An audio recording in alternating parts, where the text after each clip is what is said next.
Différents faits divers nous interpellent et nous incitent à la réflexion.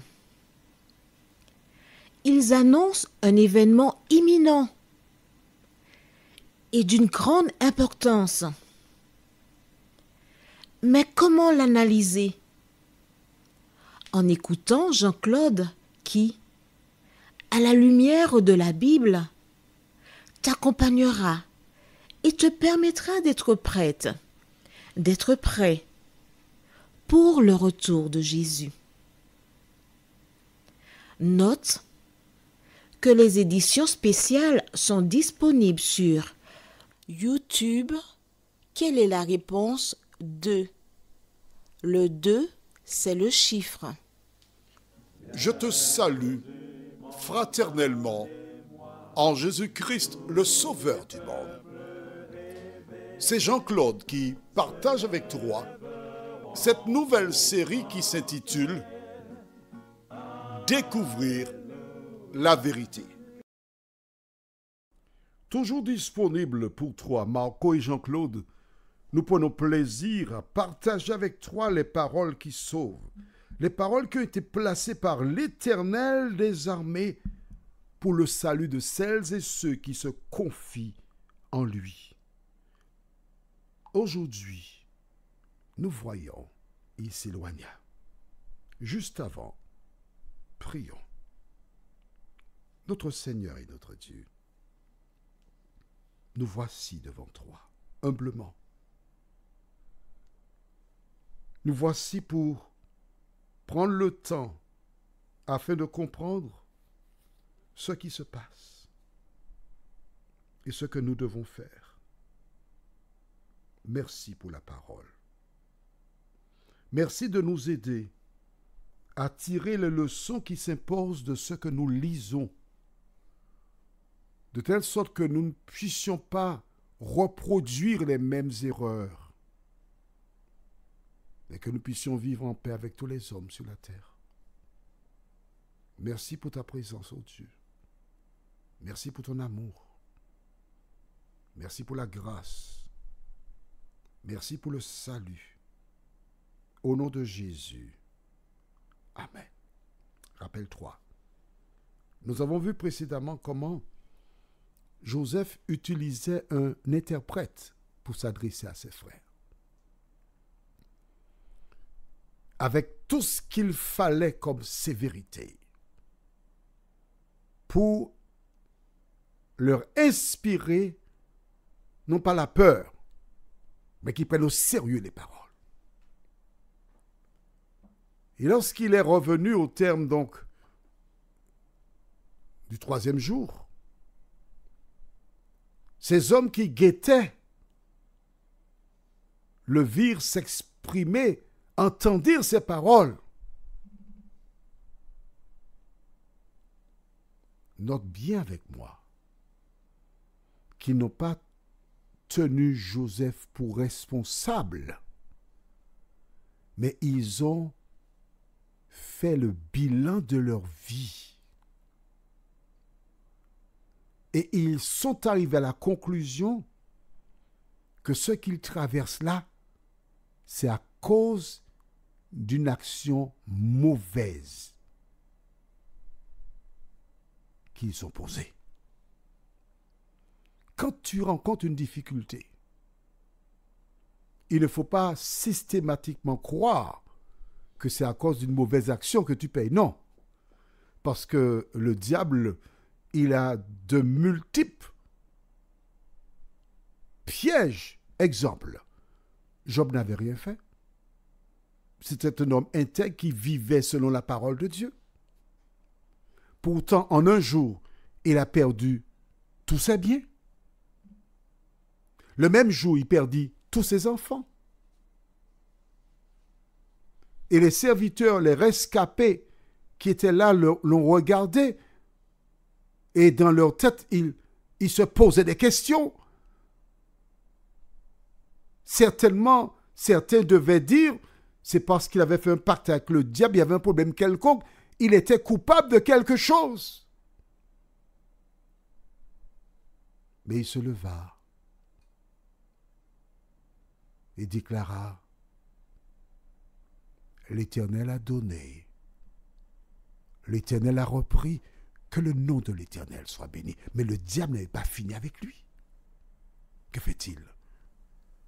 Il va lui donner un ulcère qui, depuis la plante des pieds, dit la Bible, jusqu'au chevet, sur la tête, il a des boutons qu'il doit percer avec une kyrielle de moucherons qui campent autour de lui. Il met de la cendre. Et là, maintenant, on a la confirmation. Ah, c'est parce qu'il a fait quelque chose. Sa femme l'incite à maudire Dieu et mourir. Ensuite, 3 amis viennent et restent là 7 jours à le regarder sans parler. Et quand ils ouvrent la bouche, c'est pour tirer sur lui à boulet rouge. Tu as fait quelque chose. Tu es coupable. Avoue! Ma Bible me dit, le malheur atteint souvent le juste, mais l'Éternel le délivre toujours. Quand tu vois une personne affronter des difficultés, ne sois pas prompt à la condamner. Rappelle-toi que l'ennemi de l'homme, donc ton ennemi, c'est le diable. Et voilà donc ces frères, sans hésiter, qui pour eux, ils font un parallèle entre ce qu'ils vivent et ce qu'ils ont fait endurer à Joseph. Et ils n'ont pas tort. Ils s'expriment avec la certitude que Joseph ne comprend pas. Parce qu'il utilise un interprète, donc ils peuvent se dire les choses telles qu'elles sont. Et là, Joseph découvre, parce que c'est après son départ, qu'il découvre que Ruben avait pris sa défense. Que Ruben leur avait dit, ne faites pas ça. Eh bien, il avait déjà vendu. Et lorsqu'il commence à découvrir la vérité, que fait Joseph? Nous lisons un seul verset aujourd'hui, le verset 24. Il s'éloigna d'eux pour pleurer. Il revint et leur parla, puis il prit parmi eux Siméon et le fit enchaîner sous leurs yeux. Trop fort pour Joseph. Trop fort. Parce que des images font surface. Il revoit encore le puits. Il revoit ses Amalécites. Il entend encore les chaînes qui sont en train de l'attacher aux poignets, aux pieds. Il revoit encore les regards de ses frères lorsqu'il se tourne vers eux pour leur dire, mes frères, ne faites pas ça. Pitié, faites-moi grâce. Ne me vendez pas, je suis votre frère. Il les voit souriant. Fais bon voyage, Joseph. Tu feras fortune. Nous verrons, ne t'en fais pas. Tu n'as pas à t'inquiéter, Joseph, mais tu as déjà rêvé que nous viendrons nous prosterner devant toi. Allez, Joseph, sois brave, ne t'en fais pas. On se retrouvera, on va se prosterner devant toi, Joseph. Tu as oublié tes songes.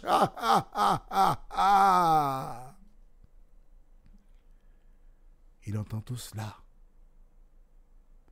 Il voit sa vie défiler devant lui. Et la Bible déclare qu'il alla pleurer. Combien de temps, nous ne savons pas, mais il a pleuré. Vois-tu, qui que tu sois, quand tu fais du tort à quelqu'un, quand tu fais une injustice, cette personne a cette blessure en elle, même si elle pardonne, la chose est là. Tu vois? Rappelle-toi, à l'âge de 17 ans, ça s'est produit. 13 ans plus tard, il est devenu vice-pharaon. 13 ans. La blessure était toujours là. 7 années d'abondance, ça fait donc 20 ans. La blessure était toujours là. On prend 2 ans de famine. Ça fait combien? Dis-moi, ça fait combien? Alors, 13 ans de galère, 7 ans d'abondance, ça fait 20 ans, plus 2 ans, 22 ans, au moins. La blessure était encore là. 22 ans. Le moment n'est-il pas venu pour toi d'aller vers celles et ceux à qui tu as fait du tort pour leur demander pardon? Dis-moi. Le moment n'est-il pas venu pour toi aujourd'hui de te rappeler que celles et ceux qui un jour hériteront la vie éternelle devront d'abord être en paix avec les humains pour ensuite obtenir la paix avec Dieu? Réfléchis, réfléchis. Et après avoir essuyé ses yeux, Joseph est revenu vers eux. Lorsqu'ils ont entendu des pas, qu'est-ce qui va se passer maintenant? Et voici Joseph arrive. Il s'exprime. L'un de vous restera. Enchaînez celui-là, Siméon. Et on prend les chaînes. On enchaîne ses chevilles, ses mains. Parce qu'avant, les autres n'étaient pas enchaînés. Et il est jeté dans une cellule et ils entendent la porte se refermer. Siméon les regarde. Dans ce regard, il cherche à leur dire, comme Joseph leur avait dit, grâce, ne tardez pas, ne me laissez pas trop longtemps ici, revenez.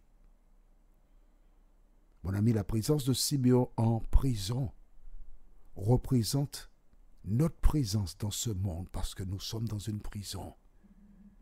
Et ce que nous attendons, c'est le retour de Jésus pour nous délivrer. Prions. Seigneur, beaucoup de nouvelles nous parviennent. Beaucoup de lois sont votées qui sont en opposition avec la parole. Mais nous venons vers toi pour te dire, Seigneur, souviens-toi de nous. Reviens nous chercher, nous t'en prions. Au nom de Jésus et pour ta gloire éternelle.